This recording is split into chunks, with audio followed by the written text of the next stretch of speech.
Welcome back to the channel. Today is going to be quick and painless, okay? If you haven't subscribed yet, do well to subscribe, and let's get going. So today we're going to talk about 5 tips that I have for brides to be. So this is different because I always make videos for photographers or videographers, and today we're going to talk about brides to be because it's your day actually. And it's in your best interest to make sure that everything is in place for a photographer to be successful. Number one,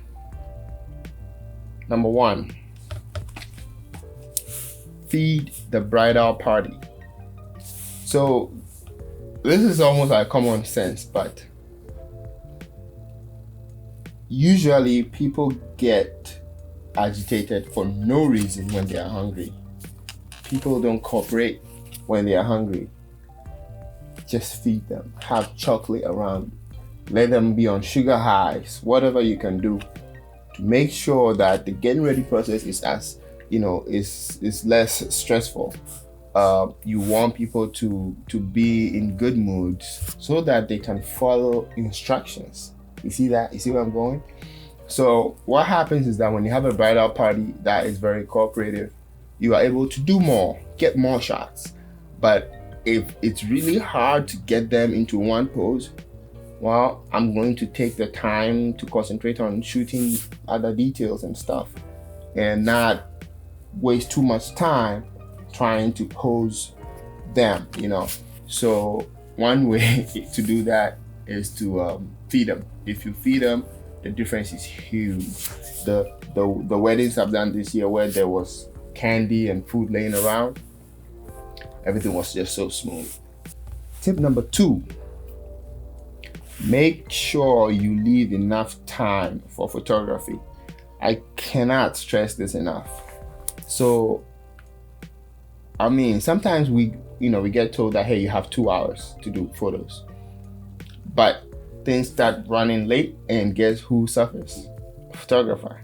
But guess whose work is going to be viewed 50 years from now? Photographer. So it's a problem that needs to be you need to make room such that even if things go wrong, it doesn't affect your photography time, especially the one with you and your spouse. Okay, family portraits, we can take them pretty much anywhere, but the one with you and your portrait, you want to get a nice location. You want to have time to take the best pictures that you can. So I've had weddings where I was told that I would have 2.5 hours to shoot, and I get so excited. I'm like bringing all my lights. I have my assistant, and I end up getting like 10 minutes. I'm not making it up. It has not happened just once or twice. So many times. So even the most prepared people, I've noticed that they prepare for so many things, but they don't really lay importance on the time for photography. So everything is just rushed, and at the end of the day, even the best photographer can only do so much in 5 minutes. I'm 100% sure so many photographers can pull off a great shoot in 5 minutes and give you multiple poses.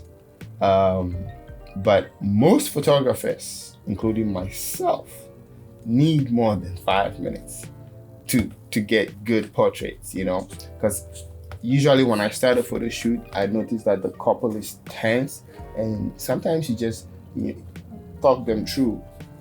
You just talk them through the process. Start with easy poses and slowly they lighten up.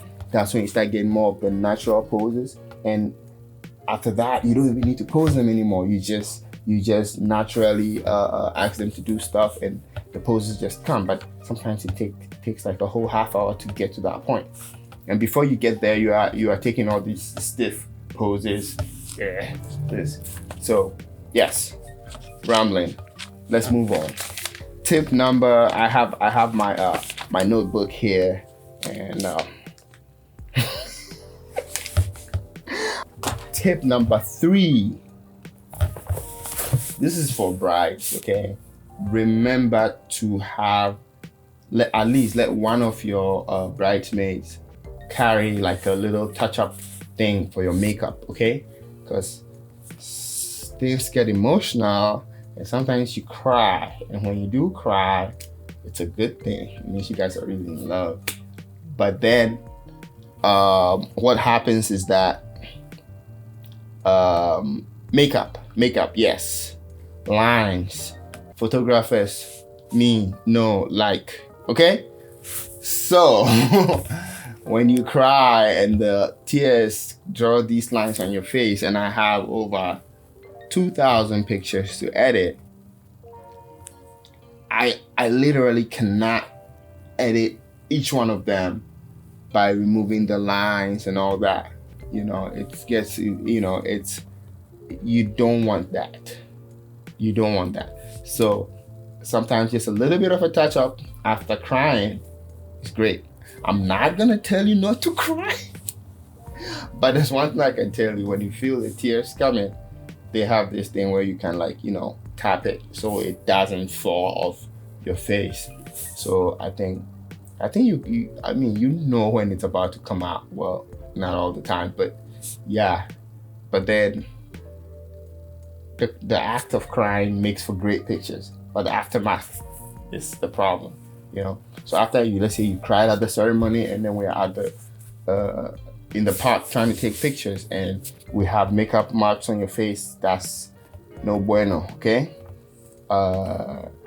Reception, what am I even talking about? Okay, back number 4. Yes, number 4. Even if something has gone wrong, just try to wear a smile. It's easy. As easy as this.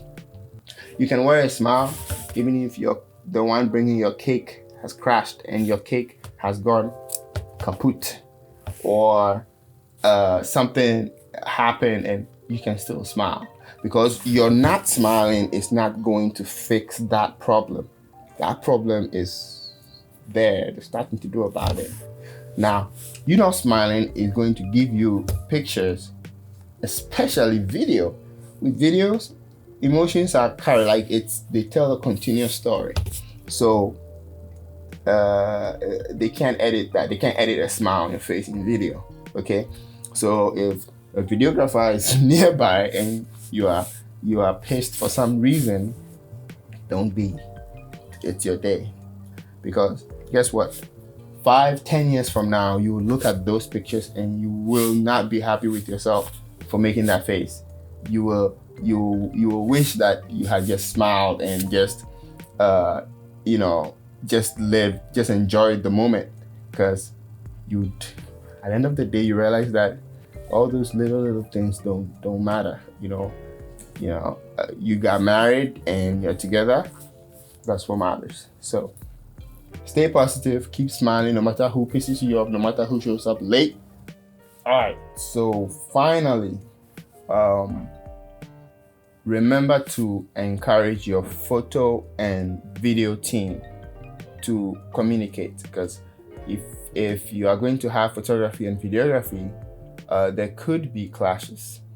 Usually, I don't know who is at fault usually, but I think the videographers might be at fault a lot of the time, because I do both, and videographers do get in my way. It's harder to shoot on longer lenses for video, and so unless you're on the tripod far away. But with good planning, there should be no clashes. So make sure your photography and video team communicate before your wedding, not the morning of your wedding, like, hey, what's up? Even though sometimes that's all you need. But sometimes one gets carried away and then it affects the work of the other. So you can always try and prevent that. I think that's 5. Yeah, that's it. I don't have anything else on my paper. All right. Thanks for watching. Subscribe. More tips to come. And I will see you in the next video. Did I hit record?